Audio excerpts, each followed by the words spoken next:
మన్నాను కురిపించినావు, బండ నుండి నీలిచ్చినావు. మన్నాను కురిపించినావు, బండ నుండి నీలిచ్చినావు. యెహోవా ఈరే చూచుకొనును, యెహోవా ఈరే చూచుకొనును, సర్వము సమకూర్చును. అందరికి సర్వం సమకూర్చు, సర్వము సమకూర్చును. అందరు సభలో కొడదాం. ఆరాధన నీకే యేసయ్యా, ఆరాధన నీకే. ఆమేన్. ఆరాధన నీకే యేసయ్యా, ఆరాధన నీకే. ఆరాధన స్తుతి ఆరాధన, ఆరాధన నీకే. ఆరాధన స్తుతి ఆరాధన, ఆరాధన నీకే యేసయ్యా, ఆరాధన నీకే యేసయ్యా, ఆరాధన నీకే. ఆమేన్. ఆరాధన నీకే యేసయ్యా, ఆరాధన నీకే. ఆమేన్. ఎస్, అందరు బాగున్నారా? మరి అందరం వాక్యానికి వెళ్దాం. ఫస్ట్ టైం ఈరోజు మందిరానికి వచ్చిన వారు ఎవరంటే నిలబడతారా? ఫస్ట్ టైం ఎవరు రాలేదు? పక్క వారు అడగండి, ఎందుకు కొత్త వాళ్ళు రాలేదని అడగండి. పక్క వాళ్ళు అడగండి, ఎందుకు కొత్త వాళ్ళని తీసుకురాలే నువ్వు అని అడగండి. హల్లెలూయా. నెక్స్ట్ వీక్ నుంచి వింటున్నారా? నెక్స్ట్ వీక్ నుంచి మీరు ఎవరో ఒక్కరు కొత్త వారిని తీసుకురావాలి. మీరు కొత్త వారిని తీసుకురాకపోతే లోపల ఎంట్రీ లేదు. ఒక క్వశ్చన్ అడుగుతా, ఈ సంవత్సరంలో మీరు ఎవరైనా కొత్త వారిని మందిరానికి తీసుకొచ్చినా, లేకపోతే మనం మందిరం నుంచి దూరం వెళ్ళిపోయిన వారిని తీసుకొని వచ్చినారా?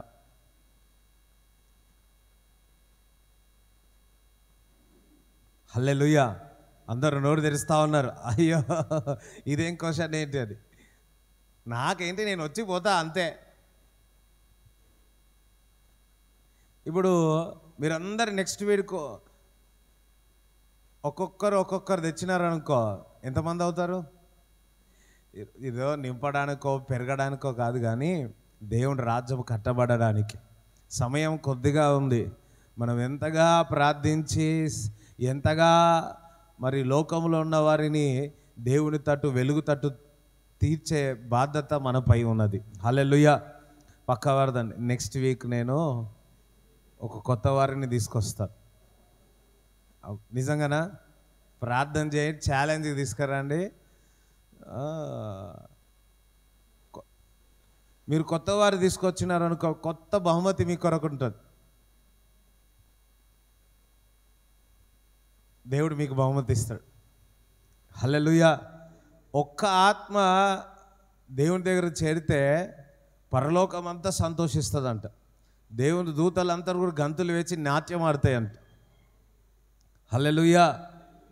మీ అందరికీ ఈరోజు శూతి పరీక్ష ఒక క్వశ్చన్ వేస్తున్నాను. మీరు వస్తున్నారు కానీ మీతో పాటు ఎవరైనా కొత్త వారికి సువార్త చేసి వారి మందిరానికి తీసుకొస్తా ఉన్నారా? ఎన్ని సంవత్సరాలైంది, ఎన్ని నెలలైంది మీరు కొత్త వారిని తీసుకురాక? హల్లెలూయా. కొంతమంది అంటున్నారు, అసలు అద్భుతాలు అన్నది అసలు చూడట్లేవు అని అంటున్నారు. ఎవరైనా రోగంలో ఉన్న వారికి, బాధల్లో ఉన్న వారికి నువ్వు తీసుకొస్తున్నావా? దురాత్మ చేత పీడింపబడిన వారిని మీరు ఏమైనా తీసుకొస్తున్నారా? హల్లెలూయా. ఒకసారి యేసన్న గారు ఒక ఊరికి వెళ్ళాడు. ఆ ఊరికి వెళ్ళినప్పుడు ప్రార్థన చేసినాడు. ప్రార్థన చేసి, నజరైన యేసుక్రీస్తు నామములో సాధన పో అన్నాడు అంతే. కొంతమంది రీదర్ ఇప్పుడే లేచినారు, గుడ్ మార్నింగ్, జోకేస్తా కూడా నవ్వుతలేరు. ఇట్లా యేసుక్రీస్తు నామములో పో సాతాను అన్నాడు అంతే. అక్కడ ఉన్న ఆ మీటింగ్లో ఉన్న సాతాన్లన్నీ పడబడ పడిపోయినాయి. ఒక సంవత్సరం అంతా మరలా వెళ్ళాడు. అప్పుడు ఆ సంవత్సరం అంతా వెళ్ళి అదే ఊరికి వెళ్తే ఏమంటారు, ఆ మీటింగ్లో ప్రార్థన చేస్తే ఎవరు పడిపోలే, దయ్యాలు పోలే. ఆ ఊళ్ళో అనుకున్నారంట, ఇంకో పవర్ అనేది తగ్గింది అని. ఎవరిది?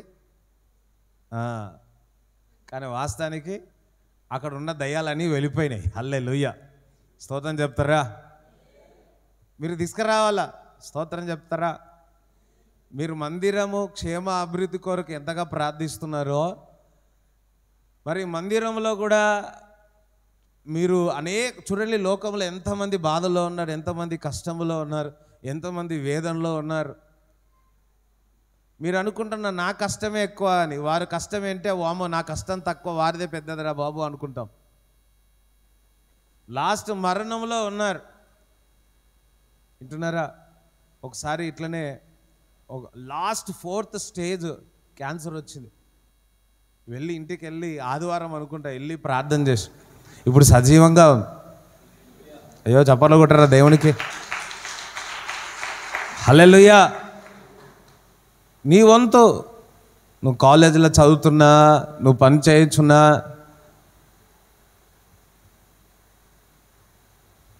నువ్వు ఎవరో ఒకరు కొత్త వారిని మందిరానికి తీసుకురావాలి. కొత్త వారిని అనగానే వేరే చర్చిలో నుంచి తీసుకురావద్దు, వింటున్నారా? వేరే చర్చి నుంచి వాళ్ళ చర్చికి వారు క్రమంగా వెళ్ళిన వారిని తీసుకొచ్చి కొంతమంది ఇదే పని పెట్టుకుంటారు. అర్థమైందా? లేదు, ఏ చర్చికి వెళ్ళని వారు, అసలు చర్చికే వెళ్ళని వారు, అటువంటి వారిని మనం పట్టుకోవాలి. హల్లెలూయా. ఇన్ని రోజులు మీరు చేపలు పట్టినారేమో, ఇప్పుడు నుంచి మనుషులు పట్టే విధంగా దేవుడు అభిషేకించునుగాక. హల్లెలూయా, స్తోత్రం చెప్తారా? నీ వంతు నువ్వు ఏ విధంగా సువార్త చేస్తున్నావు, ఏ విధంగా ప్రార్థన చేస్తున్నావు, ఏ విధంగా నువ్వు ప్రజలను తీసుకొస్తున్నావు, వింటున్నారా? మన పరలోక రాజ్యం వెళ్ళిన తర్వాత ఇవన్నీ క్వశ్చన్లు ఉంటాయి, ఇవన్నీ నువ్వు ఆన్సర్ చెప్పాలి. తప్పించుకోవడానికి స్కూల్ కాదు, కాలేజ్ కాదు, జాబ్ కాదు, మందిరం కూడా కాదు, అది పరలోక రాజ్యం. ఇటు తప్పితే ఇటు తప్పించుకోవడం, ఇటు పడితే నరకంలో పడతాం, ఇటు తప్పించుకోవాలంటే ఇటు పడతాం, ఎటు పోయినా కానీ కింద పడిపోతాం. అందుకే ఎవరైనా కానీ దేవుని దగ్గర నుంచి తప్పించుకోగలుగుతారా? హల్లెలూయా. ఈరోజు మనందరికీ ఛాలెంజ్, ఓకే, ప్రతి ఒక్కరూ కూడా మీరు ఆత్మల కొరకు ప్రార్థించాలా, మీరు మందిరానికి తీసుకురావాలని ప్రార్థన కోరుతున్నాను. ఆమేన్, స్తోత్రం. ఒకసారి చప్పట్లు కొట్టి దేవుని స్తుతిద్దామా? రైట్, వాక్యానికి వెళ్దాం. ఆదికాండము 4వ అధ్యాయము, ఆదికాండము 4వ అధ్యాయము మొదటి 5 వచనాలు చదవండి. ఆదాము తన భార్య అయిన హవ్వను కూడినప్పుడు ఆమె గర్భవతి అయి కయీనును కని, యెహోవా దయ వలన నేను ఒక మనుష్యుని సంపాదించుకున్నానెను. తరువాత ఆమె అతని తమ్ముడగు హేబేలును కనెను. హేబేలు గొర్రెల కాపరి, కయీను భూమిని సేద్యపరచువాడు. హేబేలు ఏం చేసేవాడు? గొర్రెల కాపరి. అదే కయ్యోను భూమిని అంటే వ్యవసాయం చేసేవాడు. కొంతకాలమైన తరువాత కయీను పొలము పంటలో కొంత యెహోవాకు అర్పణగా తెచ్చెను. అదొకసారి అర్పణగా అనండి. హేబేలు కూడా తన మందలో తొలిచూలున పుట్టిన వాటిలో క్రొవ్విన వాటిని కొన్ని తెచ్చెను. యెహోవా హేబేలును అతని అర్పణను లక్ష్యపెట్టెను, కయీనును అతని అర్పణను ఆయన లక్ష్యపెట్టలేదు. ఆమేన్, హల్లెలూయా. చూడండి, ఆదాముకి 2 కుమారులు. మొదటి కుమారుడు, రెండో కుమారుడు కయ్యను, ఏబేలు. ఏబేలేమో గొర్రెల కాపడి, కయ్యనేమో హల్లెలూయా వ్యవసాయము, భూమిని తవ్వేవాడు, బండలను కొట్టేవాడు. హల్లెలూయా. అయితే ఫస్ట్ అర్పణలు ఎవరు ఇచ్చినారు? కయ్యను ఇచ్చినాడు అర్పణలు, ఏదో భూమిలో దొరికినది ఏదో ఇవ్వాలంటే ఇచ్చినాడు. కానీ హేబేలు మాత్రము మొదటిది శ్రేష్టమైనది దేవునికి అర్పించినాడు. హల్లెలూయా. అయితే దేవుడు హేబేలు యొక్క అర్పణలు దేవుడు అంగీకరించున్నాడు, కానీ కయ్యను యొక్క అర్పణలు తీసుకోలే, రెస్పెక్ట్ చేయలేడు దాన్ని. హల్లెలూయా. ఇక్కడ హేబేలు యొక్క అర్పణలు ఎందుకు దేవుడు అంగీకరించినాడు, కయ్యను యొక్క అర్పణలు ఎందుకు అంగీకరించలేదంటే ఒకే కారణం, హృదయం. అందుకోసారి హృదయము అన్నాడు. కయ్యను అనుకున్నాడు ఏదో అర్పించాలి కదా అని అర్పించేసినాడు, కానీ హేబేలు అట్లా కాదు, శ్రేష్టమైనది మంచిది దేవునికి ఇవ్వాలని దేవునికి ఇచ్చి ఉన్నాడు. అందుకే హేబేలు యొక్క అర్పణలు దేవుడు అంగీకరించి ఉన్నాడు. చూడండి, దేవుడు కూడా ఎవరిపై కరుణించాలో వారిపై కరుణ చూపిస్తూ ఉంటాడు, ఎవరిపై దయ చూపాలో వారిపై దయ చూపిస్తుంటాడు. చూడండి, కయ్యను ఎంతగానో మరి అర్పించినప్పటికీ దేవుడు మాత్రం ఆ అర్పణలకు ఎటువంటి కూడా రెస్పాన్స్ కాలే. హల్లెలూయా. మనం కూడా దేవునికి ఎన్నో అర్పణలు చేస్తూ ఉన్నాం. అయితే నువ్వు అర్పించినది శ్రేష్టమైనది అర్పణలు చేయుచున్నావా, లేకుండా ఏదో వచ్చుచున్నాము వేస్తున్నాము వెళుతున్నాము అనుకుంటే కాదు. నువ్వు ఏ హృదయంతో దేవునికి అర్పణ చేస్తున్నావు, దశంభాగాలైనా అర్పణలైనా కృతజ్ఞత కానుకైనా మరి ఏ విధమైన కానుకైనా సరే, నువ్వు దేవుని యొద్దకు వచ్చినప్పుడు ఏ హృదయముతో నువ్వు కానుకలు ఇస్తున్నావు, ఏ శ్రేష్టమైనది ఇస్తున్నావా లేదా. కొంతమంది అయితే ఏదైనా కానుకిస్తే అది చినిగిపోయినది వేస్తూ ఉంటారు. అయ్యో, షాప్లో వెళితే అది నడుస్తుందా, నడవదు. అటువంటిది తీసుకొచ్చి కానుకలు వేస్తూ ఉంటారు. దేవునికి ఇచ్చేటప్పుడు మంచి నోట్లు ఇవ్వాలా, పక్కవారిది మంచి కడక్ కడక్ నోటు ఇవ్వాలా అని. హల్లెలూయా. నాకు చాలా ఇష్టం. వింటున్నారా? ఎప్పుడైనా నేను దేవునికి ఇచ్చినప్పుడు, దేవదేవునికి అది మంచి ఉండాలని చెప్పి ఒకసారి ఒక బ్యాంక్ అన్న ఉంటే అన్న దగ్గరికి వెళ్ళి, అన్న నాకు ఇక కొత్తవి కావాలన్నా అని. ఎందుకనగా దేవునికి ఇచ్చినప్పుడు శ్రేష్టమైనది ఇవ్వాలా. హల్లెలూయా. మంచిది ఇవ్వాలా. అది ఏదైనప్పటికీ సరే. కొంతమంది ఏదైతే పాడైపోతుందో అదే పాడైపోయిందే ఇస్తారంట. కాదు, ఏదైతే పాడైపోతే ఇతరులకు ఇచ్చే అలవాటు ఉంది కొంతమందికి. కాదు, అట్లా చేయొద్దు. శ్రేష్టమైనది దేవునికి ఇవ్వాలా, మంచి అర్పణలు దేవునికి ఇవ్వాలా, మంచి హృదయముతో ఇవ్వాలా. మరి అబ్రాము తన కుమారుడిని ఇస్సాకును బలి అర్పణించడానికి సిద్ధమై ఉన్నాడు, అర్పించడానికి సిద్ధమైనాడు. శ్రేష్టము ఒక్కో కుమారుడు 100 సంవత్సరాల తర్వాత పుట్టిన వ్యక్తిని దేవుడు అడిగితే ఇవ్వడానికి సిద్ధమై ఉన్నాడు. దేవుడు హృదయాన్ని చూస్తున్నాడు. హల్లెలూయా. ఈరోజు దేవుడు నీ హృదయాన్ని చూస్తూ ఉన్నాడు. మనం అర్పణలు ఇస్తూ ఉన్నాం, దశంభాగాలు ఇస్తూ ఉన్నాం, కానుకలు ఇస్తూ ఉన్నాం. ఏ మనసుతో ఇస్తూ ఉన్నాం, ఏ ఆలోచనతో ఇస్తూ ఉన్నాం. బలవంతంగా ఇవ్వమంటున్నాడా? కాదు కదా. నువ్వు సంతోషంగా ఇవ్వాలా. నేను ఆఫ్రికా దాంట్లో చూసిన వీడియో, వాళ్ళు కానుకేసేటప్పుడు నాట్యం ఆడుకుంటా కానుకేస్తారు. హల్లెలూయా. కొంతమంది అయితే అయ్యో నేను కానుక వేయాలా, అయ్యో నేను దాశం భాగం వేయాలా అన్నట్టే ఇస్తూ ఉంటారు. అయ్యో పాపం. హల్లెలూయా. లేదు, మీ యొక్క అర్పణలు, మనం ఇచ్చే అర్పణలు అన్నీ కూడా శ్రేష్టమైగా ఉండాలా. మనం ఆరాధన కూడా శ్రేష్టముగా ఉండాలా. దేవుని స్తుతించడం, దేవుని ఆరాధించడం కూడా శ్రేష్టమైగా మన హృదయపూర్వకంగా పూర్ణ హృదయముతో పూర్ణ ఆత్మతో దేవుని ఆరాధించదముగాక. హల్లెలూయా. చప్పలు కూడా దేవుని స్తుతిస్తారా? ఆమేన్. హల్లెలూయా. చూడండి, మనం ఏ ఇంటెన్షన్తో, ఏ స్వభావంతో నువ్వు కానుకలు వేస్తూ ఉన్నావు, మరి ఏ హృదయంతో నువ్వు వేస్తూ ఉన్నావు, అది దేవుడు చూస్తూ ఉన్నాడు. ఏ హృదయంతో నువ్వు చేస్తూ ఉన్నావు, ఏ ఆఫరింగ్ కానీ దశంభాగాలు కానీ నువ్వు ఇచ్చే అర్పణలు కానీ, కొంతమంది అయితే అందరూ కనిపించేటట్టు ఇవ్వాలనుకుంటారు. అయ్యో మంచిదే, కానీ నీవు ఇచ్చేది బైబిల్లో ఉంది. నీ చేతితో ఇస్తే ఈ చేతికి తెలియకూడదు. హల్లెలూయా.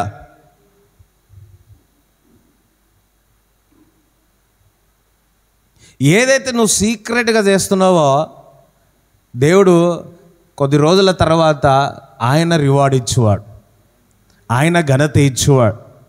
ఆమేన్, హల్లెలూయా. నువ్వు ఇచ్చే అర్పణలు కానీ, నువ్వు ఇచ్చే ఇతరుల కొరకు ప్రార్థన కానీ, నువ్వు ఏదైతే సీక్రెట్గా నువ్వు ప్రార్థన చేయొచ్చు, విజ్ఞాపన చేయుచున్నావో కొన్ని రోజుల తర్వాత అది ఓపెన్గా దేవుడు నీకు ఘనత, మహిమ, ప్రభావం ఇస్తాడు. హల్లెలూయా. సో దేవుని బిడ్డలారా, ఈరోజు అర్పణ విషయాల్లో దేవుడు మాట్లాడుతూ ఉన్నాడు. చూడండి, నువ్వు ఏ హృదయంతో దేవునికి ఇచ్చుచున్నావో అది దేవునికి తెలుసు. సంతోషంగా ఇవ్వండి, స్వేచ్ఛగా ఇవ్వండి, సంతోషంతో గంతులు వేస్తూ దేవునికి ఇవ్వండి. ఏబేలుకు కానుకలు దేవుడు అర్పణలు దేవుడు తీసుకున్నాడు, కానీ కయ్యని యొక్క హృదయం సరిగా లేదు. ఆలోచించినాడు, ఏముందిలే ఏదో ఒకటి ఇచ్చేయచ్చులే. హల్లెలూయా. ఏదో ఆదివారం వచ్చినాం, జోబులో దొరికింది ఖర్చు వేసేసాం ఊరికే అంటున్నాను. కానీ అలా కాదు, నువ్వు సిద్ధపడాలా. రాత్రే శ్రేష్టమైనది. అది రూపాయి కావచ్చు, 2 రూపాయలు కావచ్చు, 10 రూపాయలు కావచ్చు, 1,00,000 కావచ్చు, 10 లక్షలు కావచ్చు. నువ్వు ఎంత ఇచ్చుచున్నావో కాదు, నువ్వు ఏ హృదయంతో దేవునికి ఇచ్చుచున్నావో ఇంపార్టెంట్. హల్లెలూయా. నువ్వు కాపరికి ఇవ్వట్లేదు, నువ్వు పాస్టర్కి ఇవ్వట్లేదు, నువ్వు దైవజనునికి ఇవ్వట్లేదు, నువ్వు దేవునికి ఇచ్చుచున్నావు. ఆమేన్, హల్లెలూయా. నువ్వు దేవునికి ఇచ్చేటప్పుడు ఏ విధంగా ఇవ్వాలా? శ్రేష్టమైనది ఇవ్వాలా, మంచిది ఇవ్వాలా. మంచి పదార్థాలతో దైవజనుని అంటున్నాడు. హల్లెలూయా. ఏదో ఇట్లా అట్లా ఇరిగిపోయింది ఇది అట్లా కాదు. శ్రేష్టమైనది దేవునికి ఇవ్వండి, మంచిది ఇవ్వండి. వింటున్నారా? 10వ భాగం కూడా 10వ భాగం మొదటిదే ఇవ్వండి. హల్లెలూయా. ఆఖరి నెలలో ఎప్పుడో ఇస్తాను అనుకోవద్దు. మనం అప్పుడు అంతే, మన దగ్గర ఫస్ట్ అంతా మన ఖర్చులంతా అయిపోయిన తర్వాత లాస్ట్లో కొంచెం మిలుగుతుంది కదా, మిలుగుతా వేద్దాం, మిలుగకపోతే నెక్స్ట్ మంత్ చూసుకుందాం. అలా కాదు. ఈరోజు తింటలే, ఎప్పుడే మనందరం వేడి అన్నం తినాలని ఇష్టపడతాం, అవునా కదా? మొదటి వారం మొదటి రోజే దేవునికి ఇవ్వాల్సినది శ్రేష్టమైనది ఇవ్వండి. హల్లెలూయా. ఏబేలు అదే చేస్తున్నాడు. మొదటిది వచ్చిందే, ఆ మొదటి గోకరకాయనే. హల్లెలూయా. మొదటి బెండకాయనే, మొదటి ఆకుకూరనే, వచ్చిన ఆ మొదటిదే దేవునికి ఇస్తున్నాడు. అందుకే దేవుడు ఎంతగానో సంతోషించి ఆ అర్పణలు అంగీకరించున్నాడు. దేవుడు ఈరోజు మనందరినీ హెచ్చరిస్తూ ఉన్నాడు. హల్లెలూయా. మనందరినీ దేవుడు హెచ్చరిస్తూ ఉన్నాడు. నువ్వు ఇచ్చుచున్నావు, కానీ మొదటిది ఇస్తున్నావా, మిడిల్ది ఇస్తున్నావా, మధ్యలోది ఇస్తున్నావా, లేకపోతే ఆఖరిని ఇస్తున్నావా? హల్లెలూయా. బహుశా కయ్యను కూడా లాస్ట్ది ఇచ్చినట్టున్నాడు. హల్లెలూయా. ఏబేలేమో మొదటిది ఇచ్చి ఉంటున్నాడు. పక్కవారు అడగండి, నువ్వు మొదటిది ఇచ్చినావా, లాస్ట్ది ఇచ్చినావా అని. హల్లెలూయా. ఫస్టే. హల్లెలూయా కదా. మొదటిదే. మన హృదయాలన్నీ కూడా ఈరోజు మార్పు కలుగునుగాక. హల్లెలూయా. చూడండి, నువ్వు ఏదో పాస్టర్కి ఇవ్వట్లేదు, నువ్వు దేవునికి ఇచ్చుతున్నావు. అది శ్రేష్టమైనది, దేవుడు మీరు ఇచ్చేదరుగాక. హల్లెలూయా. చూడండి, మార్కు సువార్త 12వ అధ్యాయము 41 నుంచి 42 వరకు, 44 వరకు చదవండి. మార్కు సువార్త 12వ అధ్యాయం 41 నుంచి 44. ఆయన కానుక పెట్టె ఎదుట కూర్చుండి జనసమూహము ఆ కానుక పెట్టెలో డబ్బులు వేయుట చూచుచుండెను. ధనవంతులైన వారనేకులు అందులో విశేషముగా సొమ్ము వేయుచుండిరి. ఒక బీద విధవరాలు వచ్చి 2 కాసులు వేయగా ఆయన తన శిష్యులను పిలిచి, కానుక పెట్టెలో డబ్బులు వేసిన వారందరికంటే ఈ బీద విధవరాలు ఎక్కువ వేసినని మీతో నిశ్చయముగా చెప్పుచున్నాను. ఈ పేద విధవరాలు మీ అందరికంటే శ్రేష్టమైనది, అందరికంటే ఎక్కువగా ఇచ్చింది. అందరికంటే ఎక్కువగా ఇచ్చింది అన్నది. అయ్యో మెల్లగా అంటారు, బిగ్గరగానండి. అక్కడ చాలామంది ధనవంతులు ఉన్నారు, కానీ ఈ పేద బైబిల్ వాక్యం చెప్తుంది, యేసుప్రభు చెప్తున్నాడు, పేద విధవరాలు మీ అందరికంటే ఎక్కువ ఇచ్చింది. అసలు ఆ ఇచ్చిన 2 నాణాలు కూడా ఇప్పుడు 5 రూపాయలకు అంతో ఇంత విలువ ఉంది. అప్పట్లో రూపాయి ఉండేది, ఇప్పుడు కూడా రూపాయి ఉంది. ఆటనా ఉండేది, చారానా ఉండేది, 25 MP, 50 MP, 20, 10, 5 MP ఉండేది. ఎంతమందికి తెలుసా? అందరికీ తెలుసా? వావ్, హల్లెలూయా. అవి ఉండే. ఒక దైవజనుడు చెప్తున్నాడు, ఆ 50 పైసలు చారన 25 పైసలు ఆమె ఇచ్చిందంట, అంతే. కానీ దేవుడు ఏం చెప్తున్నాడు, మీ అందరికంటే ఇగో పేద విధవరాలు శ్రేష్టమైనది ఇచ్చింది. హల్లెలూయా. అందరికంటే ఎక్కువ ఇచ్చింది. ఆమె దగ్గర ఏమీ లేదు, కానీ ఆమె ఉన్న దాంట్లో మొత్తం ఇచ్చేసింది. అబ్బా, హల్లెలూయా. ఈరోజు మీరు ఇచ్చుచున్న కానుక, మనం ఇచ్చుచున్న కానుక అర్పణలు నీ దగ్గర ఎంతో అని కాదు, నువ్వు ఎంతది నీది బెస్ట్. హల్లెలూయా. నువ్వు దేవునికి ఏదైతే బెస్ట్ది దేవునికి ఇస్తున్నావో దేవుడు అది చూస్తూ ఉన్నాడు. హల్లెలూయా. మీకు కూడా తెలుసా, ధనవంతులు ఎప్పుడు కూడా ఈయనకి రాదు, పేదలే ఇవ్వడానికి వస్తూ ఉంటుంది. హల్లెలూయా. దేవునికి స్తోత్రం చెప్తారా? వాళ్ళందరూ ముందు అంటున్నాడు. ఇంకా యేసుక్రీస్తు ప్రభు ఆ కానుకలు చూస్తున్నాడు.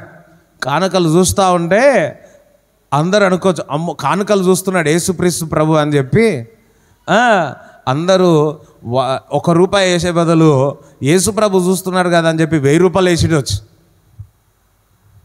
ఒక ఎగ్జాంపుల్, ఆ కానుక పెట్టి ఇక్కడ తీసుకొస్తే నేను ఇట్లనే చూసినాడు అనుకో, హల్లెలూయా, నేను ఇట్లా చూశాను అనుకో, యేసుప్రభు ఇలానే చూసినాడు అనుకో, అరే యేసుప్రభు ఇలా చూస్తూ ఉన్నాడు అని చెప్పి మా ఇల్లు కొంచెం దూరంలో ఉందని ఎప్పుడే పరిగెత్తి ఇంట్లో నుంచి కొంచెం పెద్ద కట్ట తీసుకొచ్చి కరెక్ట్ని వేసేయా ఇట్లా చూడు వేసినావు అనుకో.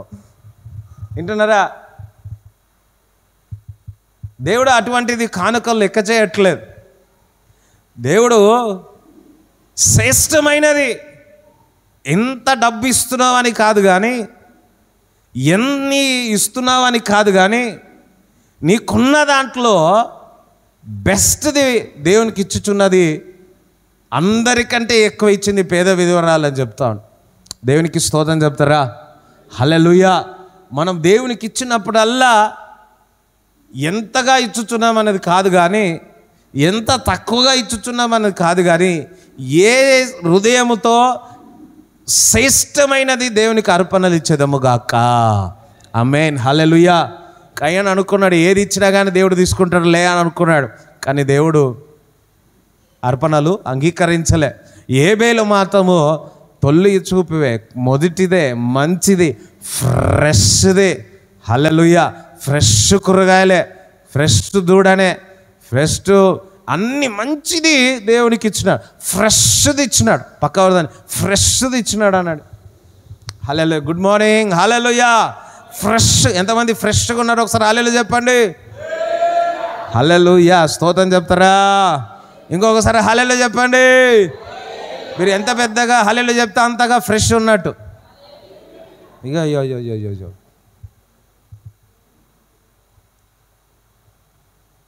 కొంతమందికి అర్పణల గురించి చెప్తే అబ్బా అని అనిపిస్తుంది. నాకైతే కావాలనే అర్పణల గురించి వాక్యం వింటాను. ఎందుకు తెలుసా? నాకు ఇవ్వడం అంటే చాలా ఇష్టం. హల్లెలూయా. నేను ఆశీర్వదింపబడాలంటే మీరు ఇచ్చుచున్నారు కాబట్టి నేను ఆశీర్వదింపబడట్లేదు. నేను విత్తనం విత్తుతున్నాను కాబట్టి దేవుడు నన్ను ఆశీర్వదిస్తాడు. హల్లెలూయా, స్తోత్రం చెప్తారా? వింటున్నారా? మీరు విత్తండి, విత్తనమే లేనిది చెట్టు ఎక్కడొస్తుంది? పూత ఎక్కడొస్తుంది? కూరగాయలు ఎక్కడొస్తుంది? ఫలాలు ఎక్కడొస్తుంది? మనము విత్తనమే ఇవ్వట్లేదు, ఇవ్వాల్సిన దశంభాగాలు అర్పణలే ఇవ్వట్లేదు. కానీ మనకు చెట్టు కావాలా, ఫలా కావాలా, పండ్లు కావాలా, కార్యాలు కావాలా, డబ్బు కావాలా, ఇల్లు కావాలా, అన్నీ కావాలంటే ఎట్లా? పక్కవర్దని ఎట్లా? మీరు ఏదైతే మీ జీవితంలో ఏ పని అయితే ఆగిపోయి ఉన్నదో, ప్రభువా ఈ పని ఆగిపోయింది, ఇగో ఈ విత్తనం ఈ కానుక వేస్తున్నాను, కానుక వేయండి.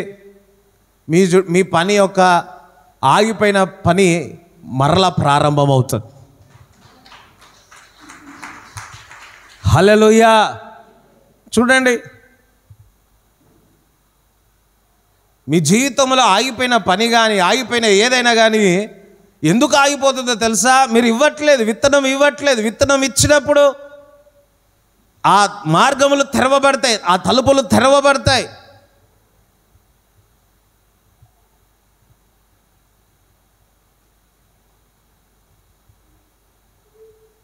ఇచ్చే అర్పణలు కూడా మంచి హృదయంతో శ్రేష్టమైనది దేవునికి అర్పణలు మీరు ఇచ్చేదరుగాక.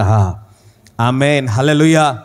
అననీయ సప్రియ చూసినట్లయితే వారు పరిశుద్ధాత్మను దుఃఖపరిచినారు. అననీయ సప్రియ ఏమైపోయారు?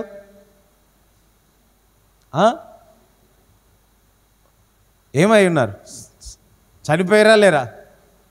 వాళ్ళు చనిపోయిన తర్వాత బైబిల్ చెప్తుంది, అపోస్తల కార్యంలో కింద అధ్యాయంలో సంఘం బాగా అభివృద్ధి చెందిందంట.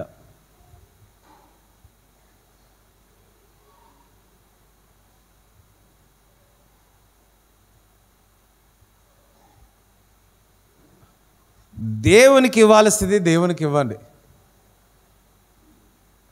హల్లెలూయా.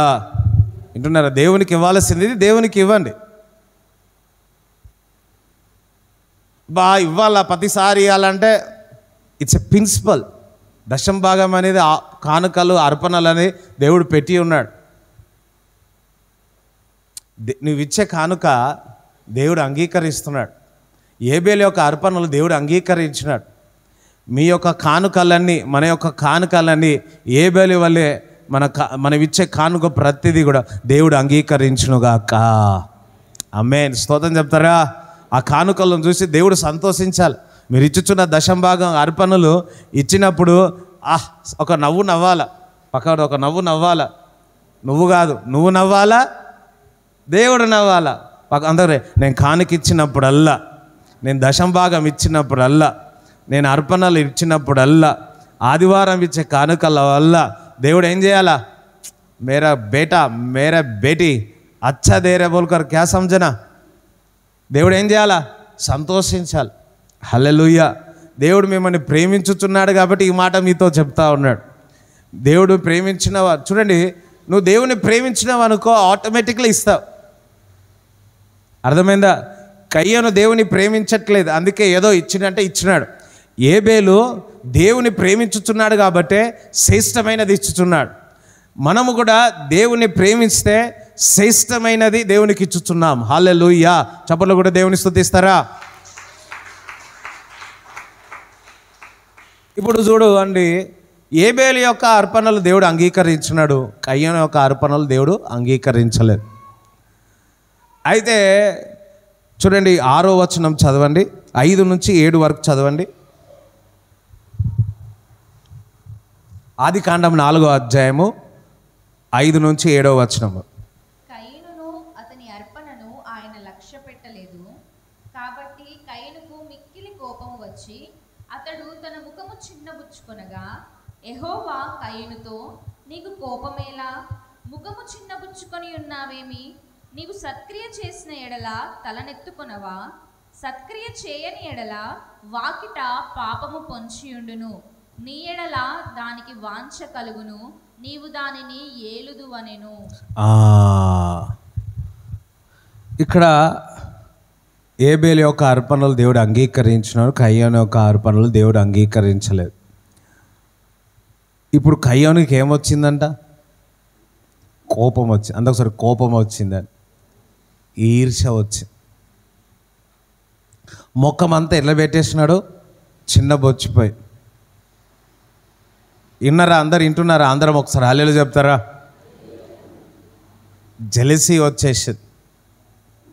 నా అర్పణలు అని, తమ్ముని యొక్క అర్పణలు అని కోపం వచ్చేసినది. దేవుడు అడుగుతున్నాడు, కయ్యంతో అడుగుతున్నాడు, నీ కోపం ఎందుకు వచ్చింది అని. మనకు కూడా కోపం వస్తే ఎందుకు కోపం వచ్చిందని అడుగుతామా లేదా? హల్లెలూయా. దేవుడే కయ్యను అడుగుతున్నాడు, నీకెందుకు కోపం వచ్చింది అని. నీ ముఖం అంతా చిన్నబుచ్చుకున్నావు ఎందుకు అని. ఇక్కడ ఏబేలు కయ్యోనుకి ఏబేలు యొక్క అర్పణలు ఇచ్చినందుకు కయ్యోనికి ఏమొచ్చిందంట? కోపం వచ్చింది, ఈర్ష్య వచ్చింది. హల్లెలూయా. చాలా మటుకు విశ్వాసులన్న మనం అందరము కూడా ఒక వ్యక్తి ఆశీర్వదింపబడినా, ఒక వ్యక్తి మేలు పొందుకున్నా, లేకపోతే మహిమ నుండి అధిక మహిమలో వెళ్ళినా, దేవుడు ఒక వ్యక్తిని ఆశీర్వదించుతున్నప్పుడు కయ్యను వలె మనం కూడా కోపముతో ఉంటున్నాం, ఈర్ష్యతో ఉంటున్నాం. కయ్యోను సరి చేసుకోవాలని, అరే నా అర్పణలు ఎందుకు అంగీకరించలేదు, నేను ఇచ్చిన అర్పణలు ఏదో మిస్టేక్ ఉంది కదా, నేను సరి చేసుకుందాము, నెక్స్ట్ టైం ఇచ్చినప్పుడు నేను సరి అయినది అర్పణలు ఇస్తాను, నేను సరి చేసుకుంటాను అని అనుకోవట్లే. హల్లెలూయా. ఆయన స్వభావాన్ని మార్చుకోవట్లేదు. కానీ ఆ కోపం అన్నది, ఆ జెలసీ అన్నది తమ్ముని పట్ల అది పెరిగిపోతూనే ఉంది. మన జీవితంలో కూడా ఇతరులను చూసినప్పుడు, అది సొంత వారైనా, స్నేహితులైనా, బంధువులైనా, వారి యొక్క ఆశీర్వాదమును చూసి, దేవుని యొక్క హస్తం వారిపై ఉందని చూసి కూడా మనము జెలసీ అన్నది, ఈర్ష్య అన్నది, కోపం అన్నది పెరుగుతూ ఉంది. మనుషులపై కోపం ఉంటుంది కొంతమంది దేవుని పైన కూడా కోపం ఉంటుంది. అయ్యో హల్లెలూయా. ఇక్కడ కయ్యోనికి కోపం వస్తూ ఉంది. కయ్యోనికి కోపం వచ్చి ఈర్ష్యతో ఉన్నాడు. అందుకే దేవుడు అడుగుతున్నాడు, ఎందుకు నీ కోపం వచ్చుచున్నది? నువ్వు మంచి అర్పణలు ఇస్తే నీ అర్పణలు అంగీకరిస్తాము కదా, నువ్వు మంచిగా చేస్తే మంచిగానే ఉంటుండు కదా, కానీ నువ్వు సరిగా చేయలేవు కాబట్టి దీన్ని అంగీకరించలేను. మన జీవితంలో కూడా పరుమార్లు మనము సరిదిద్దుకోవాల్సింది సరిదిద్దుకోకుండా ఉన్నట్లయితే మన జీవితమే ఏ విధంగా అయిపోతుందో తెలియదు. హల్లెలూయా.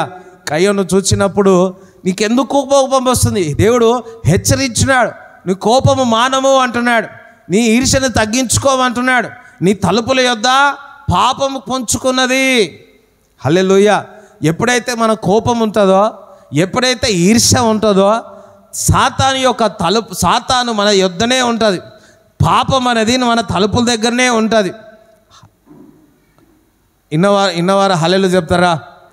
నువ్వు ఈర్ష్య కలిగి ఉన్నా నీ సహోదరుల పట్ల కానీ, నీ స్నేహితుల పట్ల కానీ, నీ బంధువుల పట్ల కానీ నువ్వు ఈర్ష్యతో ఉన్నావనుకో, నీ తలుపుల దగ్గరనే పాపం ఉన్నది. ఆల్రెడీ హెచ్చరించి ఉన్నాడు. దాని కింది వచనాలు మనం చూసినట్లయితే కయ్యను ఏబేలు మాట్లాడుకున్నారు. అందుకోసరి కయ్యను ఏబేలు మాట్లాడుకున్నారు అని. కయ్యను ఏబేలు ఏం మాట్లాడుకున్నారు?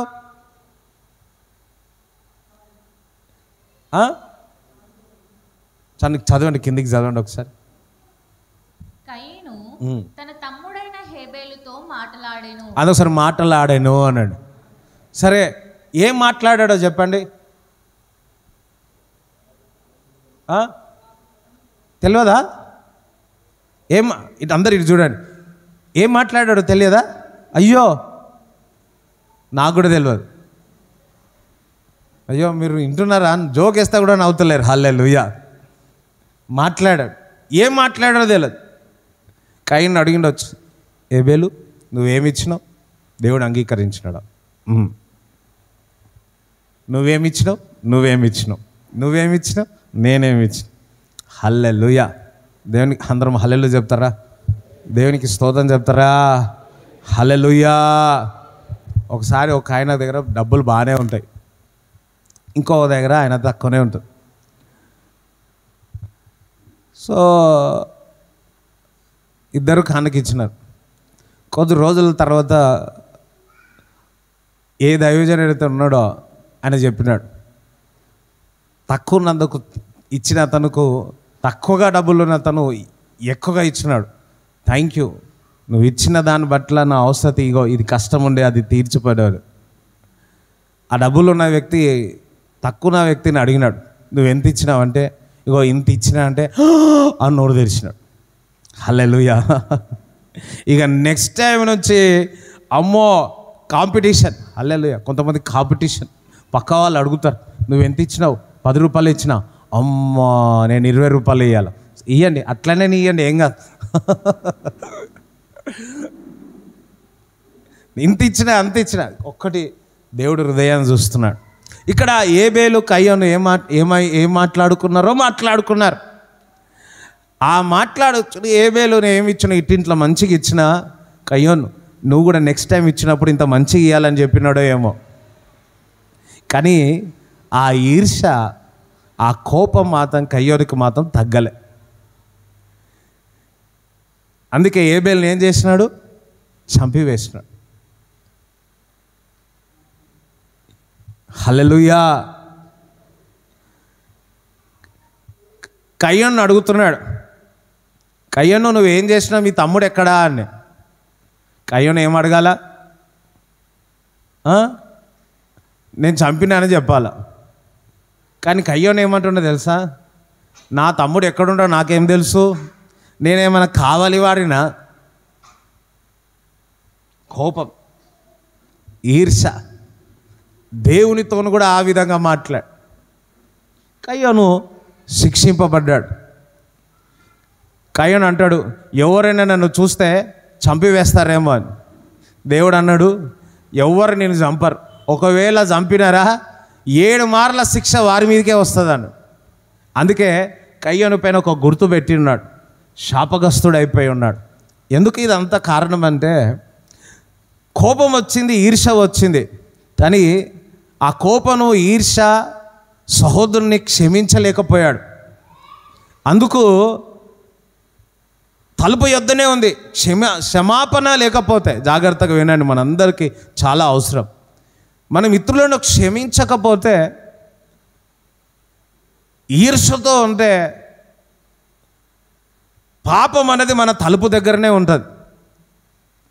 అది ఎంతవరకు వస్తుందంటే, సొంత వారినైనా చంపేస్తాం. సొంత సహోదరుని ఏబేలును చంపివేసినాడు. కోపము, ఈర్ష అటువంటిది. అర్థమైందా? అందుకే దేవుడు అంటున్నాడు, నువ్వు ఉదయమున కోపపడితే, ఉదయమున కొట్లాడితే, సాయంకాలం లోపల నీ సహోదరునితో ఏం పడాలంట? సమాధాన పడమంటున్నాడు. ఒకవేళ నీ సహోదరునితో, ఇంటి వారితో నువ్వు సమాధాన పడలేదనుకో, నెక్స్ట్ ఏంది? కత్తి పొడిచేస్తావు. అర్థమవుతుందా? ఒక దైవజనుడు చెప్పాడు, చనిపోయిన వారిని తిరిగి లేపడం సులువు అంట, కానీ క్షమించడం అంత కష్టం. క్షమించడం అంత కష్టం అన్నాడు. ఏబేలుకు, కయ్యోనుకు ఏబేలును చంపేసినాడు, క్షమించలేకపోయాడు. ఆ ఈర్ష నుంచి బయటికి రాలేకపోయాడు. దేవుడు హెచ్చరించినాడు, అయ్యో నీ పాపం నీ తలుపు యొద్దనే ఉంది, సరి చేసుకో అని హెచ్చరించినాడు. ఆయన వినలే, కానీ శాపగ్రస్తుడు అయిపోయి ఉన్నాడు. హల్లెలూయా. మనము మన సహోదరుని కానీ, మన ఇంట్లో వారిని కానీ మనము ఏం చేయాలా? క్షమించాల. చూడండి, యోహాను రాసిన పత్రిక 2వ అధ్యాయము 9 నుంచి 11 చదవండి. వెలుగులో ఉన్నానని చెప్పుకొనుచు తన సహోదరుని ద్వేషించువాడు ఇప్పటి వరకును చీకటిలోనే ఉన్నాడు. తన సహోదరుని ప్రేమించువాడు వెలుగులో ఉన్నవాడు, అతని యందు అభ్యంతర కారణం ఏదీ లేదు. తన సహోదరుని ద్వేషించువాడు చీకటిలో ఉండి చీకటిలో నడుచుచున్నాడు.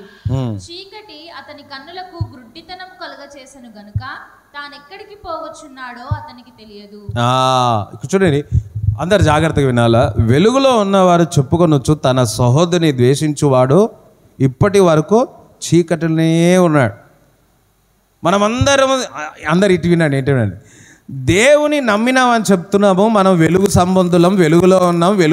అయ్యో, యోహాను రాసిన పత్రిక 2వ అధ్యాయం 9వ వచనం నుంచి 11వ వచనం వరకు మనం అందరం అనుకుంటున్నాం దేవుని నమ్ముకున్నాము, విశ్వసించి ఉన్నాం, మనం వెలుగులో ఉన్నాం. కానీ మన హృదయము కయ్యని వలె మన సహోదరుని ఏం చేస్తూ ఉన్నాము? ద్వేషిస్తూ ఉన్నాం. అటువంటి వారు ఎక్కడ ఉన్నట్టంట? మన స్నేహితులని ద్వేషించుచున్నాం.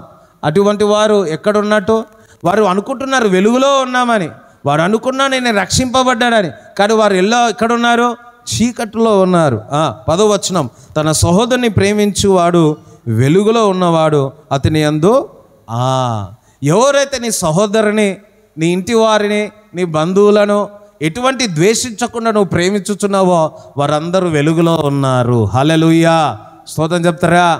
అందరూ ఒకసారి అండి. నేను సహోదరిని ద్వేషిస్తే నేను చీకట్లో ఉన్నట్టు, నేను ప్రేమిస్తే నేను వెలుగులో ఉన్నట్టు. 11వ వచనం, తన సహోదరుని ద్వేషించువాడు చీకటిలో ఉండి చీకటిలో నడుచుచున్నాడు. చీకటి అతని కన్నులకు గ్రుడ్డితనం కలుగజేసెను గనుక తానెక్కడికి పోవచ్చున్నాడో అతనికి తెలియదు. హల్లెలూయా. ఇక్కడ జాగ్రత్త వినాలా. మనము ఇతరులను ద్వేషించినట్లయితే చీకట్లో ఉన్నామని దేవుడి వాక్యం చెప్తుంది. వెలుగులోనే ఉన్నట్టు ఉంటాం, మన కళ్ళు కనపడతా ఉన్నాయి. కానీ ఇతరులను ద్వేషించావు అనుకోండి, కోపం పెట్టుకున్నావు అనుకోండి, ఈర్ష్యతో ఉన్నావు అనుకోండి, నువ్వు చీకట్లో ఉన్నావు. చీకట్లో నడిస్తే ఏమవుతుంది? అయ్యో చెప్పాలా? మీరందరికీ కళ్ళు గడపడుతున్నాయి. కళ్ళు గడపించిన వాళ్ళందరూ ఒకసారి చేయి చూపించండి. గుడ్, రైట్ కదా. మీ అందరి కళ్ళు మూసుకొని బాగా టైట్ చేసి నడవండి అని చెప్పినాను అనుకో, కళ్ళు బాగానే ఉన్నాయి కానీ నల్లది కట్టేసి కనిపించకుండా కట్టేసాం అనుకోండి, నడవండి అన్నాం అనుకోండి, ఎట్లుంటుంది? నడుస్తారా? మెయిన్ రోడ్డు మీద హైవే 47, 44, 49 అక్కడ పెట్టినా మనకి ఎట్లుంటుంది? హల్లెలూయా కదా. ఎక్కడ పోతున్నామో నాకు తెలియదు. జాగ్రత్త, ఇది మన విశ్వాసులకు మనందరికీ చాలా అవసరం. ఇతరులను మనం ద్వేషించినట్లయితే మనము బైబిల్ చదువుతున్నాము, వాక్యం చదువుతున్నాము, ప్రార్థన చేస్తున్నాం, కానీ ఇతరులు ద్వేషిస్తే మనం చీకట్లో ఉన్నాం. మనము నడుచుచున్న మార్గం మనకు తెలియదు. కయ్యోను ఆదాము పెద్ద కుమారుడు. హల్లెలూయా, అవునా? మొదటి కుమారుడు కోపము, ద్వేషం ఉంది. వెలుగులోనే ఉన్నా అనుకుంటున్నాడు కానీ చీకట్లో నడిచి ఉన్నాడు. అందుకే ఏబేలును ఏం చేసినాడు? చంపివేసినాడు. మనము కూడా స్నేహితులు కానీ, బంధువులు కానీ, ఇంటివారు కానీ, సహోదరులు కానీ, ఇంకెవరైనా సరే వారిపై నువ్వు కోపం పెట్టుకున్నావు అనుకో, ద్వేషం పెట్టుకున్నావు అనుకో, క్షమించకుండా ఉన్నావు అనుకో, నువ్వు చీకట్లో నడుస్తూ ఉన్నావు. అందరం హల్లెలూయా చెప్తారా? నువ్వు చీకట్లో నడుస్తూ ఉన్నావు మనం. అందుకే కొలస్సీయులకు రాసిన పత్రిక 3వ అధ్యాయము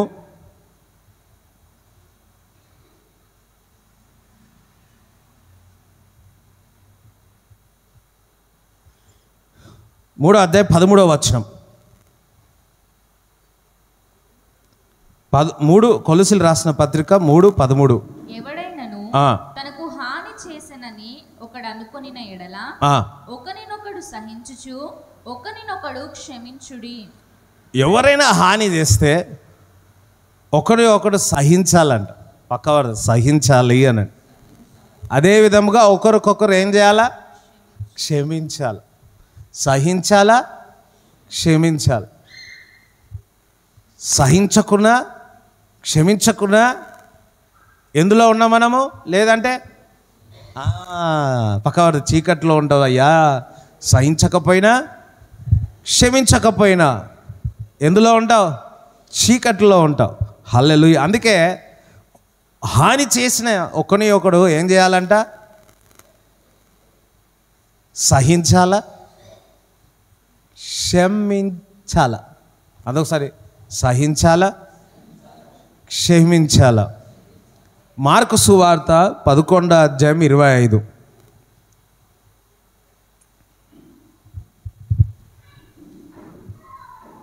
మీకు ఒకని మీద విరోధం ఏమైనాను కలిగి ఉన్న ఎడల మీరు నిలువబడి ప్రార్థన చేయనప్పుడెల్లను వాని క్షమించుడి.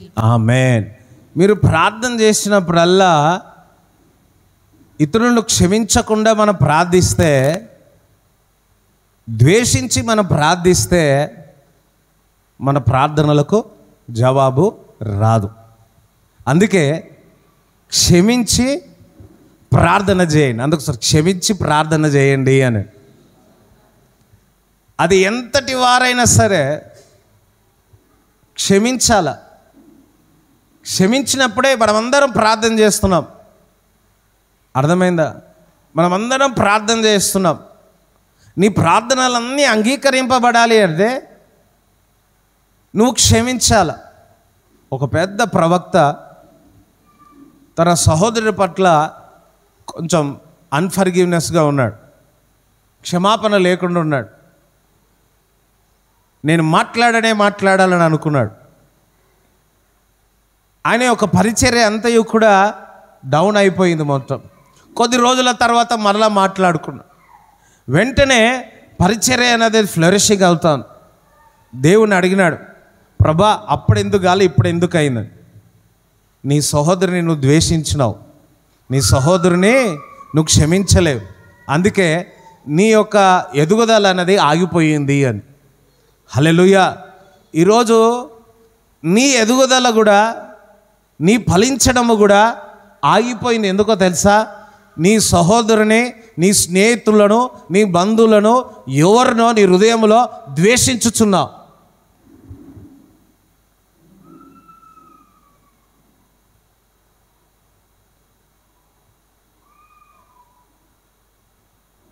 ఎవరో కాదు, నువ్వు ప్రార్థన చేస్తున్నావు, ఉపవాసం ఉన్నావు, భాషలు మాట్లాడుతున్నావు, ప్రవచనాలు కూడా ఉన్నాయి, దర్శనాలు కూడా వచ్చుచున్నాయి, అన్నీ బాగున్నాయి. కానీ నీ హృదయం మాత్రము నీ సహోదరుని, నీ తోటి వారిని నీ హృదయంలో ఏం చేస్తున్నావు?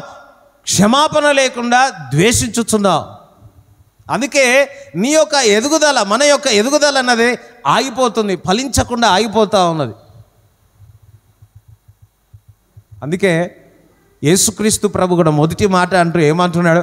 ప్రభువా వీరు ఏమి చేయుచున్నారు, వీరు ఎరగడం కనుక వీరిని క్షమించండి అంటున్నాడు. కొన్నిసార్లు మన తప్పే ఉండదు, కానీ మనం హర్ట్ అవుతాం. అందరం హల్లెలూయా చెప్తారా? దేవునికి స్తోత్రం చెప్తారా? అందరు సైలెంట్ అయిపోయారు. కానీ ఒకటి, ఈ రోజు నుంచి మీరు ఫలించబోతున్నారు. ఆమేన్. హల్లెలూయా. యేసుక్రీస్తు ప్రభు కూడా క్షమాపణ విషయంలో పరలోక ప్రార్థనలు కూడా చెప్పినాడు. మీరు ఇతరులను క్షమించిన ఎడల నేను నిన్ను మిమ్మల్ని అపరాధములు క్షమిస్తాను అంటున్నాడు. లేని ఎడల నేను మిమ్మల్ని క్షమించను అంటున్నాడు. దేవుని ఒక బిడ్డలంటేనే క్షమాపణ.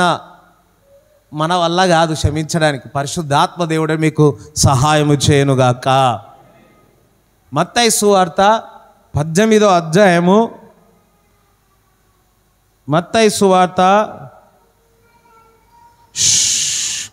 హల్లెలూయా, 18వ అధ్యాయము 15వ వచనం. ఇది జాగ్రత్తగా వినండి అందరు. మరియు నీ సహోదరుడు నీ ఎడల తప్పిదము చేసిన ఎడల నీవు పోయి నీవును అతడును ఒంటరిగా నున్న. చూడండి, ఇక్కడ పాపము విషయంలో దేవుడు మాట్లాడుతున్నాడు. అయితే ఏ విధంగా సహోదరునితో ఏ విధంగా డీల్ చేయాలో అక్కడ మాట్లాడుతున్నారు. క్షమాపణ విషయంలో దేవుడు మాట్లాడుతున్నాడు.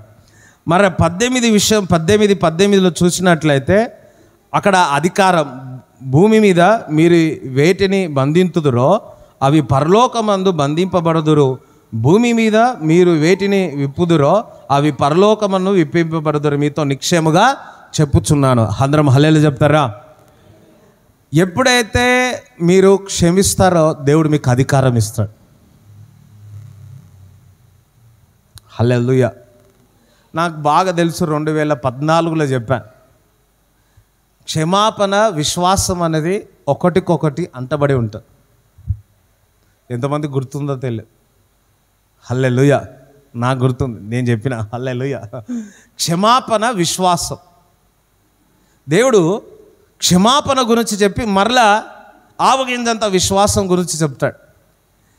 నీ విశ్వాసం పనిచేయాలంటే నీ హృదయం ఎవ్వరి పట్ల నీలో ఏ ద్వేషం ఉండకూడదు. అదే విధముగా క్షమాపణ, నువ్వు ఇతరులను క్షమిస్తే నీకు దేవుడు అధికారం ఇస్తాడు. ఎటువంటి అధికారం తెలుసా? భూమి మీద ఏది బంధింపబడుతుందో అది పరలోకములందు కూడా బంధింపబడుతుంది. ఈ భూమి మీద ఏదైతే విప్పబడతో పరలోకమందు కూడా విప్పబడతాయి. అందరూ చప్పట్లు కూడా దేవుని స్తుతిస్తారా? హల్లెలూయా. వెంటనే అధికారము, క్షమాపణ అధికారం గురించి చెప్పిన తర్వాత పేతురు అడుగుతున్నాడు. 21 నుంచి చదవండి.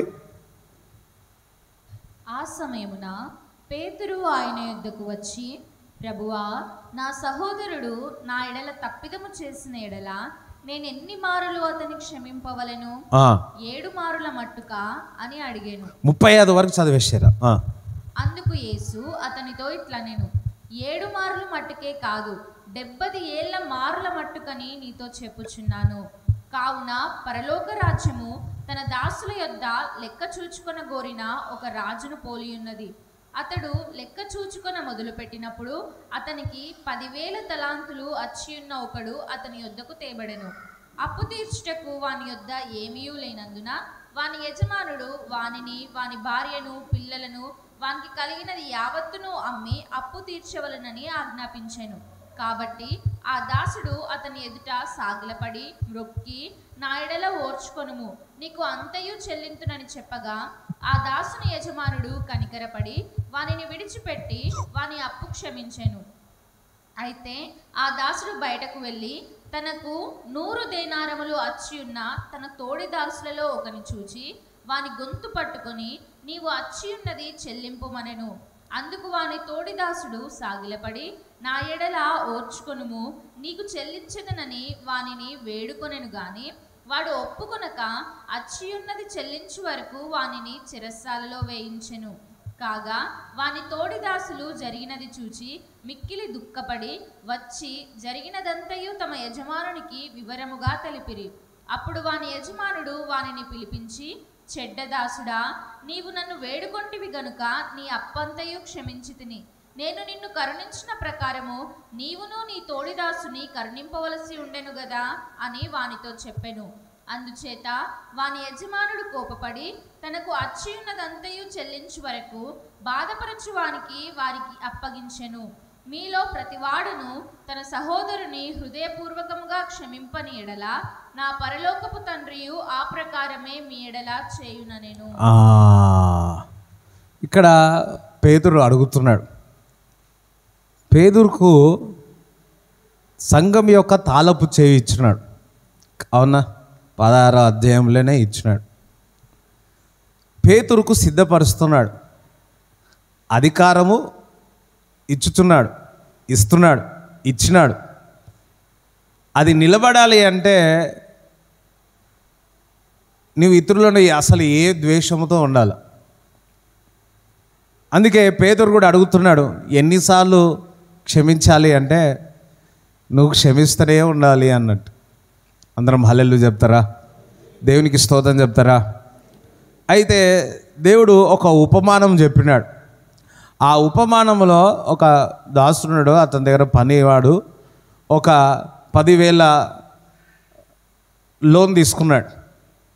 తీసుకొని కట్టలేకపోతే, కట్టలేనందుకు నేను కట్టలేను, నా పరిస్థితి బాగాలేదు, మంచిగా అయినప్పుడు నేను ఇస్తాను అంటాడు.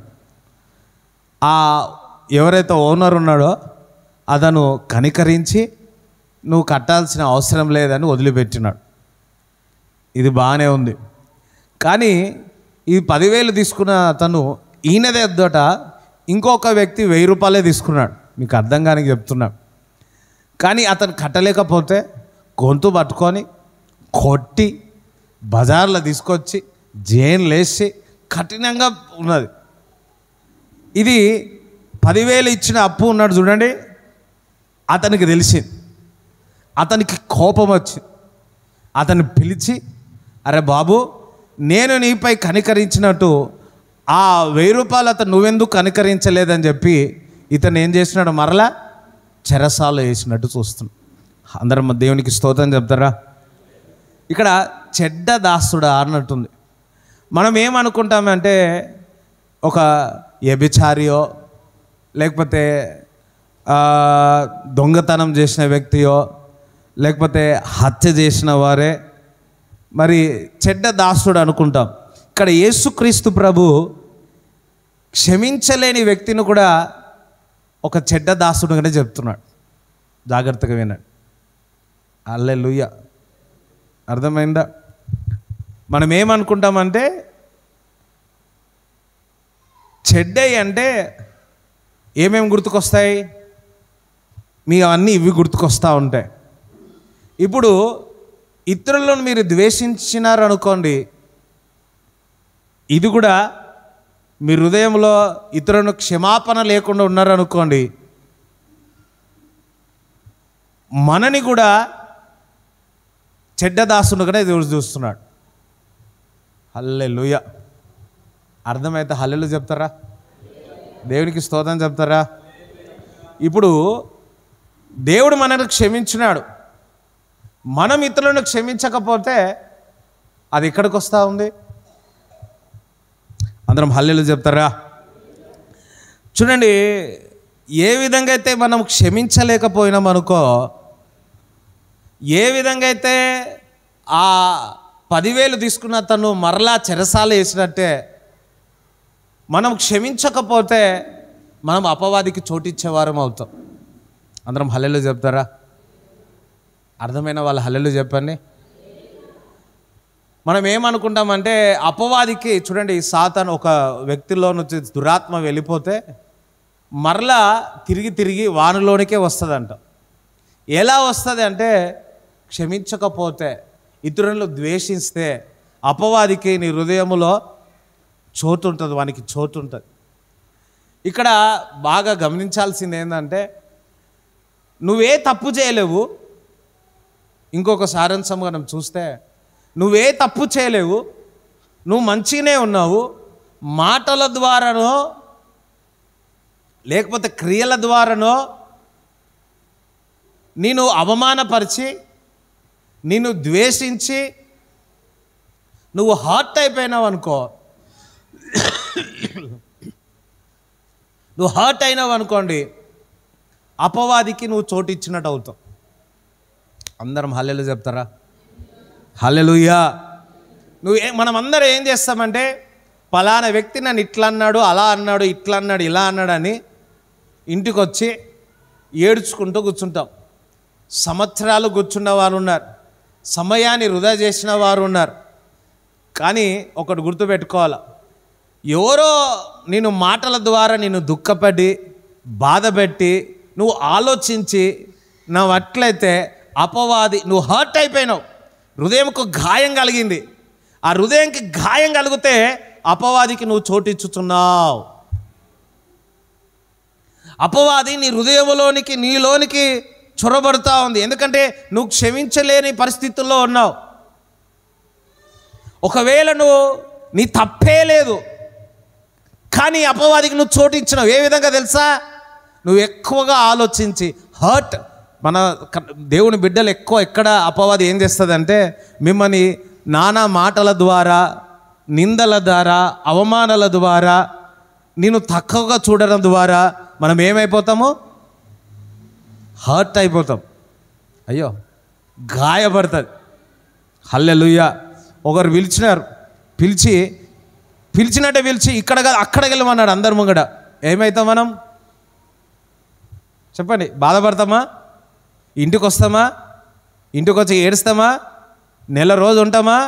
ఈ నెల రోజు బాధపడతాం చూడు, గాయమవుతుంది చూడు, సాతానికి చోటిచ్చిన వారం అవుతాం.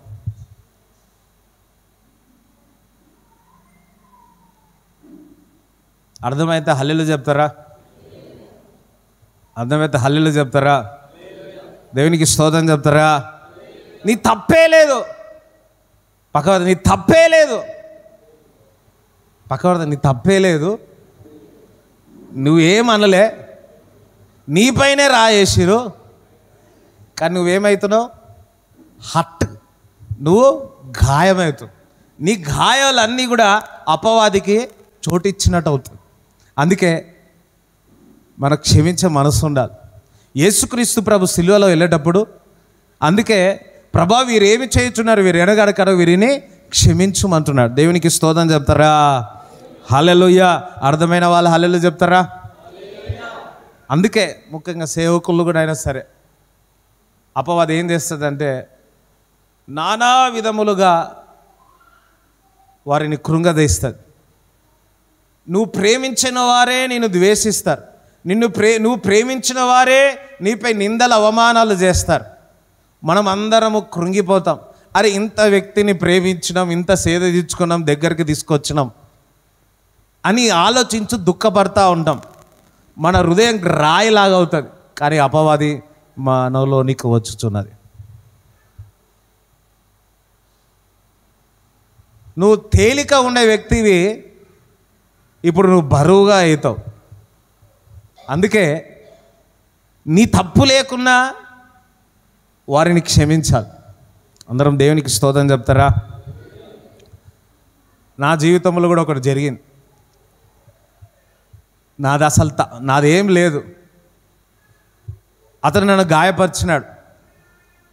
ఆ గాయపరిచినందుకు బాగా ఆలోచించిన, నేను చాలా ప్రేమించిన, కానీ బాగా గాయపడ్డా. ఆ గాయపడిన అందుకు నాకు నేనే కట్లు కట్టేసుకున్నా. అర్థమవుతుందా? నాకు నేనే కట్టులు కట్టేసుకున్నా. నా మెదడులో వింటున్నారా, నా బ్రెయిన్లో ఒక స్ట్రాంగ్ హోల్డ్ ఉండిపోయింది. అర్థమైందా?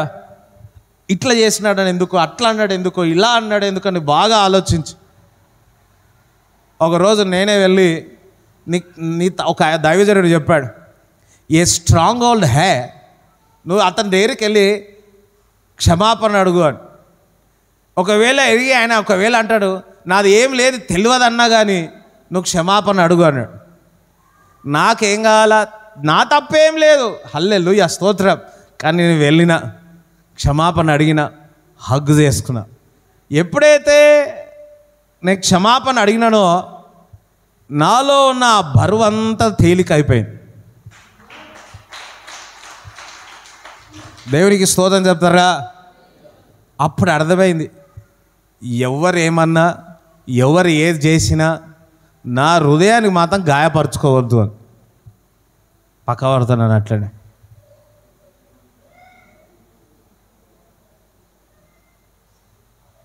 చూడు, అనడానికి కూడా వస్తలేదు కొంతమందికి.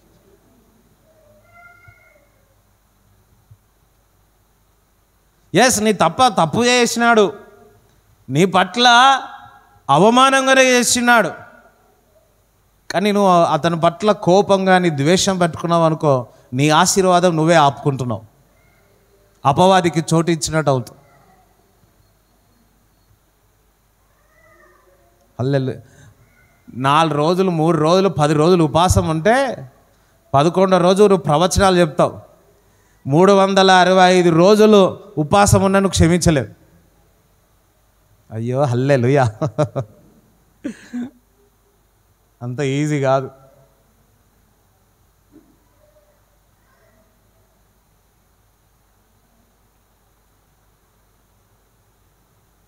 అందుకు ప్రభువా క్షమించే మనసు నాకు దయచేయి.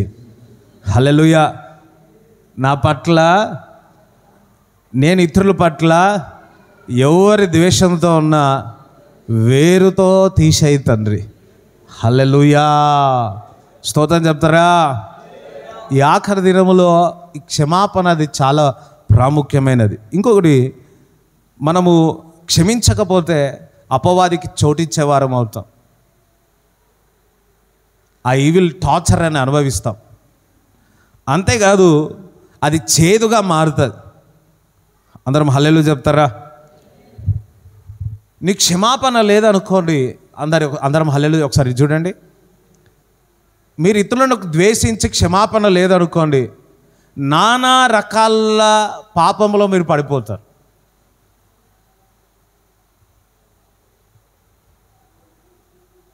ఎంతమందికి అర్థమైంది నేను చెప్పేది? మీరు ఇతరులను క్షమాపణ లేదనుకోండి, క్షమించలేదనుకోండి, అపవాదికి చోటిస్తున్నారు, అపవాదికి మీలో ఏలుతా ఉంది. అంతేకాకుండా వింటున్నారా? అంతేకాకుండా మీరు నానా విధాల పాపములకు లోబడేవారిగా ఉంటున్నారు. అర్థమైందా? అందుకే క్షమాపణ, పరిశుద్ధత ఒకదానితో ఒకటి అంటుకొనే ఉన్నది. నేను క్షమించను అంటే రాబోయే దినాల్లో ఏమవుతుందంటే ఒక దాంట్లో పాపంలో లోబడే విధంగా అయిపోతుంది. మీరు బాగా గమనించండి. అనేక సంవత్సరాల నుంచి మీరు క్రీస్తుని వెంబడించేవారు ఒకసారి గమనించండి. ఇతరులను ద్వేషించిన, క్షమాపణ లేకుండా నానా విధంగా శోధనలు వచ్చి ఆ పాపానికి లోబడిపోతున్నారు. కారణం ఏందో తెలుసా? ఇతరులని మీరు క్షమించలేకపోతున్నందుకు. హల్లెలూయా. ఇంత పెద్ద మాట ఇది నేను ఎడ్యుకేట్ అన్న బుక్లో నుంచి మీకు చెప్తా ఉన్నాను. అందరం హల్లెలూయా చెప్తారా? దేవునికి స్తోత్రం చెప్తారా? హల్లెలూయా. ఇంకొకటి, ఎప్పుడైతే ఇతరులను క్షమించారో దేవుని యొక్క కృప కూడా మీ పట్ల, దేవుని యొక్క హస్తం, దేవుని యొక్క కృప కూడా వెనుకకు వెళ్ళిపోతుంది. అర్థమైన హల్లెలూయా చెప్తారా?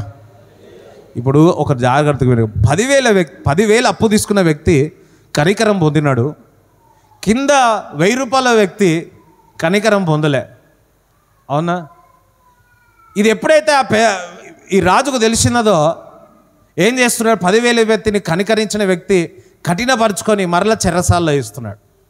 అంటే అప్పుడు వరకు కృప ఉన్నది, అప్పుడు వరకు దయ ఉన్నది అతని పట్ల. మరలా ఏం చేస్తున్నాడు? దేవుడు అది వెనుకకు తీసేసుకుంటున్నాడు. అసలు దేవుని కృప లేకపోతే, దేవుని యొక్క హస్తం మన మీద లేకపోతే మన జీవితం ఎందుకు?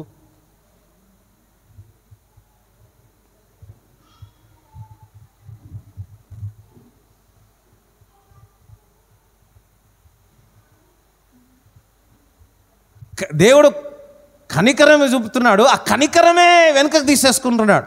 ఇంకెందుకు ఇంకా? అందుకే క్షమాపణ అన్నది చాలా అవసరమే. డీజేఎస్ దినకర్ గారు చనిపోయేటప్పుడు తన కుమారునికి ఒక మాట చెప్పినాడు. ఏమని తెలుసా? నా చేతులు క్లీన్గా ఉన్నాయి, నీట్గా ఉన్నాయి, నా చేతులకు ఏ రక్తం అంటలేదు, నేను పరలోక రాజ్యానికి వెళ్తాను అని. హల్లెలూయా. ఇతరులను ద్వేషించిన, ఇతరులను నిందించిన, ఇతరులను జడ్జిమెంట్ చేసిన నువ్వు సిక్ అయిపోతావు. అర్థమైందా?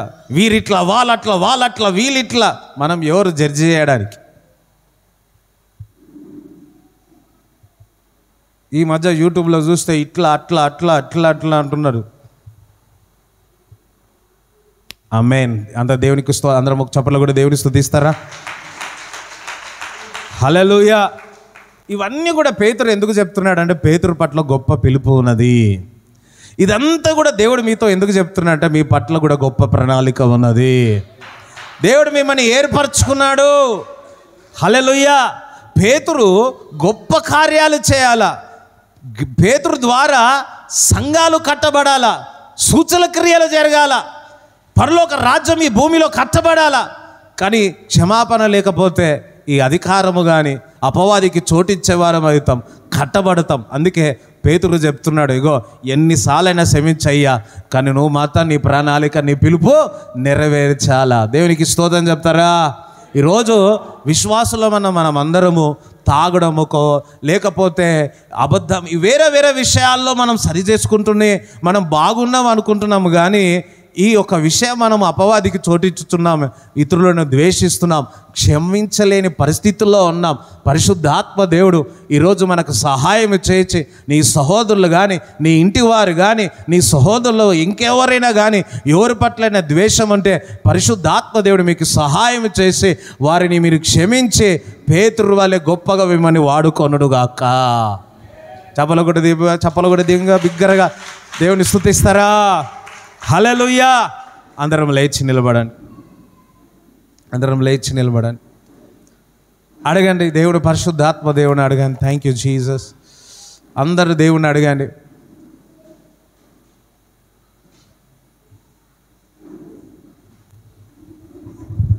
పరిశుద్ధాత్మ దేవుడు మీకు చూపిస్తాడు. నీ తప్పే లేదు, కానీ నువ్వు కృంగిపోయావు, నువ్వు బాధపడ్డావు, నువ్వు హృదయం గాయపడ్డది.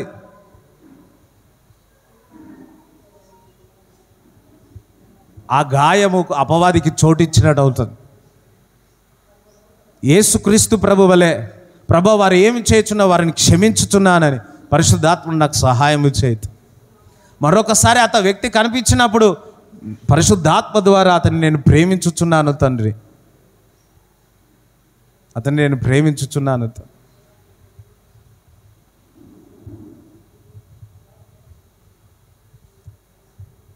నీ వల్ల కాదమ్మా, అయ్యా నీ వల్ల కాదు, కానీ పరిశుద్ధాత్మ దేవుడు సహాయం చేస్తున్నాడు.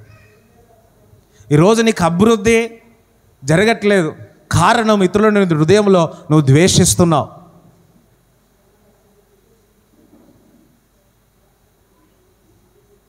ఎస్ అందరు రెండు చేతులు అయితే అడగండి. ఇది అందరిలో జరిగేది. గాయము నీ డబ్బు ఇచ్చినావు, వారు నిన్ను మోసం చేసినారు, నువ్వు సహాయం చేసావు, నీపై నిందలు అవమానాలు పెట్టారు, నువ్వు చాలా బాధపడి కృంగిపోతున్నావు. ఆ అపవాదికి చోటు ఇవ్వకండి. వారిని క్షమించండి, వారికి క్షమించండి, వారికి క్షమించండి, వారికి క్షమించండి. ద్వేషం అస్సలు ఉండకూడదు. ఇతరుల పైన కోపం ఉండకూడదు. కయ్యను కోపం పెట్టుకొని ఈర్ష్య పెట్టుకొని ఏబేలును చంపివేస్తున్నాడు.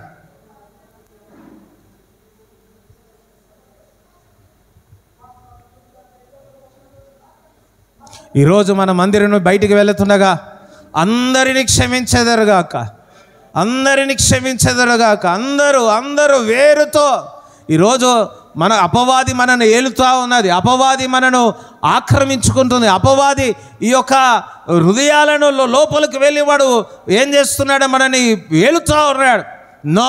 నో ఈరోజు క్షమించడం ద్వారా, ఆ ద్వేషము వెళ్ళిపోవడం ద్వారా అపవాది కూడా మిమ్మల్ని విడిచి వెళ్ళిపోతుంది, మీ పనిని విడిచి వెళ్ళిపోతుంది. ఆ కట్లని తెగిపోతుంది. ఇతరుల పట్ల ద్వేషము, ఇతరుల పట్ల కోపము, ఇతరుల పట్ల ఈర్ష్య పరిశుద్ధాత్మ దేవుడు ఇప్పుడే మీకు సహాయము చేయనుగాక.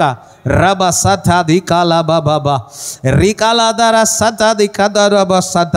పరిశుద్ధాత్మ దేవుడు మాట్లాడుతున్నాడు. అయ్యో ఇంకా ఈ డిసెంబర్ వరకు ఎన్నో అద్భుతాలు చేయాలనుకుంటున్నాడు, ఆశ్చర్యక్రియలు చేయాలనుకుంటున్నాడు, కానీ హృదయం గాయము ఉన్నది. నీ హృదయం గాయపరుచున్నాడు. అపవాది కావాలనే నానా మాటల ద్వారా, నానా విధానం ద్వారా నీ హృదయాన్ని గాయపరిచి నిన్ను ప్రార్థన, వాక్యము, దేవునితో సావాసము చేయకుండా నిన్ను కట్టివేసింది. కానీ ఈరోజు ఆ వ్యక్తిరాలను క్షమించడం ద్వారా నీకు స్వేచ్ఛను పొందుకుంటున్నావు. నువ్వు స్వేచ్ఛను పొందుకుంటున్నావు. Thank you Jesus.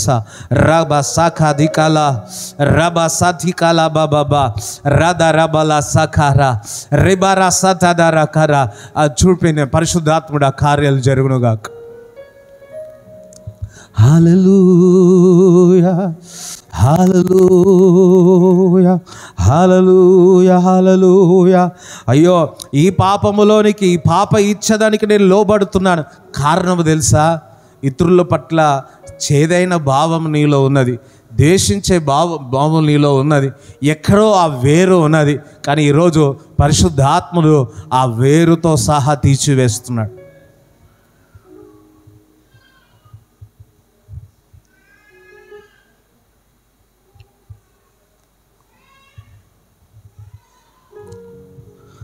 హల్లెలూయా.